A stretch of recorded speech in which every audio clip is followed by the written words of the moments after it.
পর্দার সেই মিষ্টি হাসি আর চনমনে তরুণী কারিনা কাইসার আর কখনো নতুন কোনো গল্প নিয়ে আমাদের মাঝে ফিরবেন না। সবাইকে কাঁদিয়ে হুট করেই না ফেরার দেশে চলে গেলেন এই জনপ্রিয় কন্টেন্ট ক্রিয়েটর ও অভিনেত্রী। ভারতের চেন্নাইয়ে চিকিৎসাধীন অবস্থায় শেষ নিঃশ্বাস ত্যাগ করেছেন এই তরুণ প্রতিভা। তার এই আকস্মিক চলে যাওয়া যেন কোনোভাবেই মেনে নিতে পারছেন না কেউ।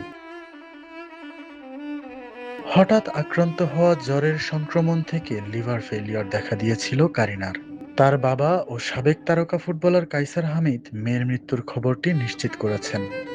শুধু সোশ্যাল মিডিয়া নয়, ইন্টার্নশিপ ও 36, 24, 36 এর মতো জনপ্রিয় ওটিটি প্রজেক্টে অভিনয় ও চমৎকার চিত্রনাট্য লিখে অল্প দিনেই দর্শকদের হৃদয়ে জায়গা করে নিয়েছিলেন কারিনা কাইসার। মাত্র কয়েকদিনের ব্যবধানে এই সম্ভাবনাময় তারকার অকাল বিদায়ে শোকাচ্ছন্ন বিনোদন জগৎ ও কোটি ভক্ত।